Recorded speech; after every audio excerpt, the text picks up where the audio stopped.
La doctora Raquel Bernal es economista y es la rectora de la Universidad de los Andes. Me parece clave decir que es economista porque entiende el momento mejor que nadie. Rectora Bernal, buenos días. Muy buenos días, Néstor, a todos y todas, un buen día. Doctora Bernal, los estudiantes de la Universidad de los Andes hicieron la asamblea, declararon la anormalidad académica, hay algunas facultades que están en paro. ¿Qué va a hacer la Universidad de los Andes en este momento? Estamos esperando que las asambleas de los estudiantes terminen. Ellos están haciendo asambleas por facultad, por unidad académica. Tenemos concertado que la próxima semana ellos entregarán el pliego de peticiones completo para sentarnos a establecer qué tipo de necesidades y preocupaciones tienen para poder atenderlos de la mejor manera posible, Néstor. Sí. Doctora Bernal, ustedes en la universidad sé que tienen unos indicadores muy interesantes. ¿Qué porcentaje de sus estudiantes son de padres que pueden pagar, para no mezclarlo, con estudiantes becados, con estudiantes de ser pilo paga, de generación E? ¿Cómo tienen ustedes balanceado el panorama de estudiantes hoy en los Andes? Pues esencialmente te lo cuento por complemento. Entonces, el 28% de nuestros estudiantes son estratos 1, 2 y 3. Y tenemos 22% de nuestros estudiantes que son becados por nosotros mismos, o sea, no de pilo paga, no de generación E, sino becas internas de la universidad. Entonces, pues el resto de los estudiantes son estudiantes de estrato 4, 5 y 6 con mayor capacidad de pago, por supuesto, y la preocupación ahorita pues son los estudiantes más vulnerables desde el punto de vista socioeconómico, los que estaremos atendiendo con un aumento muy significativo que hicimos de las becas y apoyos financieros desde la Universidad de los Andes, cerca de 140.000 millones de pesos que la universidad asignó para poder compensar dentro de los grupos, digamos, en mayor riesgo de deserción en este momento, con becas y apoyos financieros e incluso para sostenimiento, alimentación, fotocopias, materiales de clases, etcétera. Sí, la mitad de los estudiantes, le entiendo bien, o son becados o son de ser pilo paga. No, señora. Entonces, 22% son becados por nosotros, de la Universidad de los Andes. Estratos 1, 2 y 3 son 28%. Esos estudiantes, sobre todo los estratos 1 y 2 que tenemos, sí son los estudiantes de pilo paga generación E. Sí. Y si en este momento ustedes están a la espera del pliego de peticiones, quiere decir, ¿no es definitivo que las matrículas el semestre entrante vayan a subir 13%? No, nuestro aumento, Néstor, 18.80. Doctora Raquel. Vamos según los pronósticos de inflación, que estará apenas levemente. No le oí la... ¿Me están escuchando? No, sí, se me cortó ahí un momento, no le oí la cifra. ¿De cuánto es el aumento? 12.84. Sí. Es decir, estará, según los pronósticos de inflación, ligeramente por encima de la inflación apenas. Y digamos, los costos de la universidad están todos creciendo con el IPC, como ustedes bien lo han mencionado, como lo mencionó el rector, todos los costos de la educación están aumentando de la misma manera. Los salarios de nuestros profesores se incrementan incluso levemente por encima del IPC. Todos los salarios incrementan en promedio IPC, con excepción, pues, por supuesto, de lo que tenemos en salario mínimo integral y salario mínimo. Y además los profesores pues surten una carrera profesoral que tiene incrementos por evaluación de desempeño. Entonces los profesores anualmente se van evaluando y esto implica pues unos aumentos por encima de IPC. Escuché a nuestra estudiante que decía que no hemos aumentado salarios, pero solamente en 2021, el año pues más crítico de la pandemia, donde se anticipaba una crisis económica severa que efectivamente ocurrió de manera preventiva, hicimos una serie de ajustes por austeridad para anticipar un año que se pensaba muy malo. De resto, pues la universidad siempre ha aumentado al menos el IPC y aumenta por encima de IPC por productividad contra evaluación de desempeño a los profesores. Sí, aquí lo que tenemos es la consecuencia, seguramente de muchas, de una inflación muy elevada en Colombia, siendo un fenómeno global. Doctora Bernal, pero ¿cuál podría ser la salida? ¿Podría haber un plan de aumentos incluso menores para los estudiantes que requieran esas ayudas adicionales? Porque seguramente habrá quienes tienen la posibilidad de hacer los pagos con el incremento actual, pero otros que definitivamente pues no les dan las cuentas. Exactamente, esa es la alternativa que estamos ofreciendo. Les conté ya sobre una asignación presupuestal de 140.000 millones de pesos, un crecimiento de 17% este año en lo que la universidad asigna para becas y apoyos, y precisamente la intención es esa.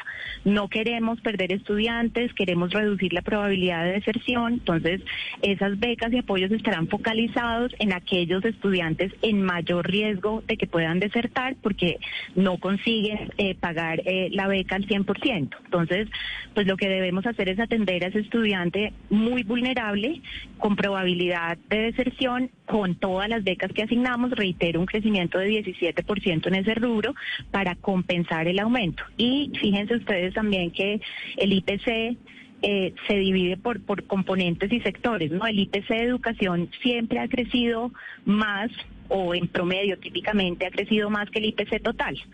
Y la razón es que pues somos un servicio. La nómina es nuestro mayor costo y pues los salarios aumentan, como ustedes bien han aseverado, al menos con IPC, y el salario mínimo que se anticipa que será por encima de IPC, quizás significativamente por encima de IPC.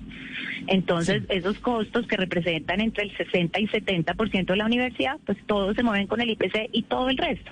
Los servicios tecnológicos, el mantenimiento de los laboratorios, los reactivos de químicos en los laboratorios, etcétera, todo aumenta con el IPC. Claro, ahora, ¿nos puede dar más detalles sobre esa nómina que dice usted pesa el 70% de los costos de toda la universidad? ¿Cómo está compuesta? Nos decía, por ejemplo, el rector de la Javeriana que una tercera parte está en personal administrativo, en mantenimiento, personas de vigilancia. ¿Ustedes cómo, esos 2.400 creo que es trabajadores que tienen los Andes, cómo están repartidos?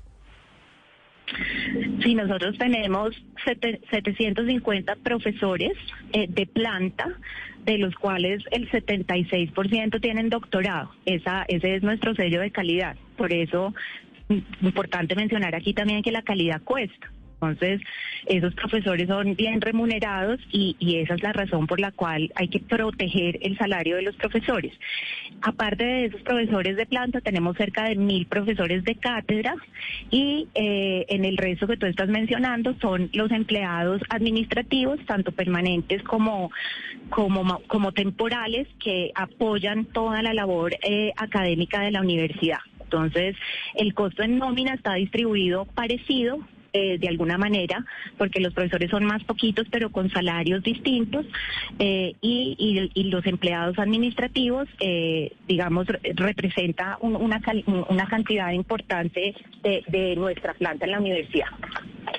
Doctora Raquel, usted mencionó hace unos instantes que son 22% el número de estudiantes o el porcentaje de estudiantes becados en esa universidad, y si le entendí bien que el 17% es lo que deben crecer para poder soportar esas becas. ¿Cuánto sería el golpe, o si se afectarían, cuánto sería para ese nicho en particular? Es decir, para los becados, si no se lograra ese alza en las matrículas, si llegaran ustedes a algún acuerdo.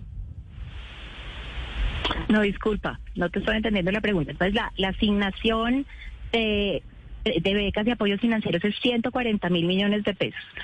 Eso representa un aumento de 17% con lo que teníamos el año pasado. Entonces, estamos aumentando, previendo que con la inflación actual efectiva de este año, pues algunos de nuestros estudiantes ya no puedan pagar esa matrícula, y por lo tanto estamos tratando de evitar que deserten. Sí, pero no subir las matrículas, doctora Raquel, en ese 12.8%, que es lo que usted dice, ¿en cuánto impactaría el programa de becados, ese 22% de becados?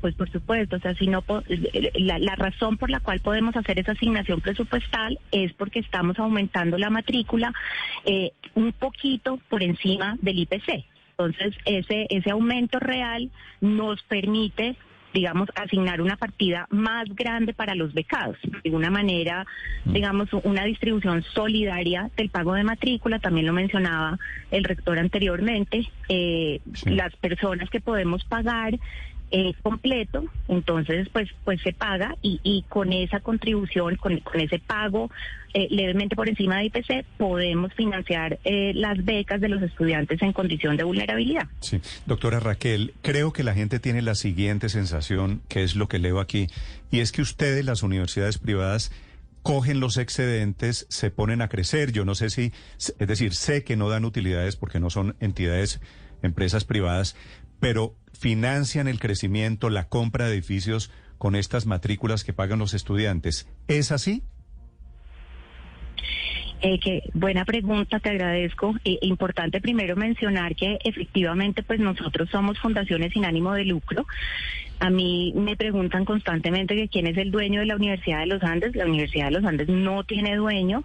Esto está gobernado por un gobierno superior, por un consejo superior que tiene 55 personas que son personas independientes de la universidad, no tenemos dueño, somos una fundación que debe reinvertir los excedentes en su propio negocio. Entonces, nosotros los excedentes los utilizamos para seguir mejorando la calidad de la educación que ofertamos. Entonces, si tenemos más estudiantes, debemos construir más aulas, los laboratorios, los talleres, todos los espacios de aprendizaje.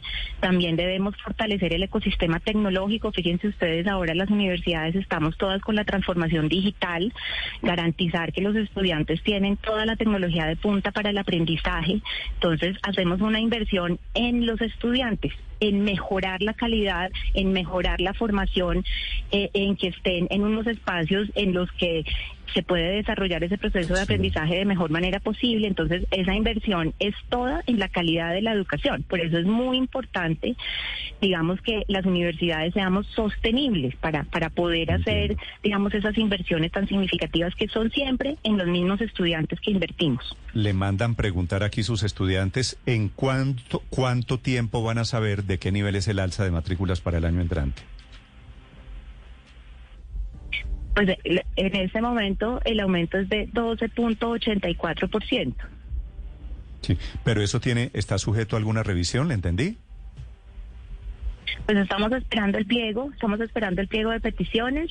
Realmente es difícil hacer un ajuste por precio, pero estamos mirando, digamos, la manera de ofrecer préstamos, las becas que les estoy mencionando, pagos diferidos a lo largo del semestre.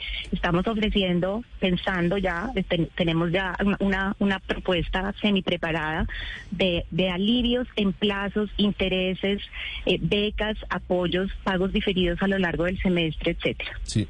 Doctora Bernal, hablábamos hace un rato con María José Muñoz, estudiante de la Universidad de los Andes, y nos contaba que había anormalidad académica al menos en dos facultades, en la Facultad de Artes y en la Facultad de Ciencias Sociales.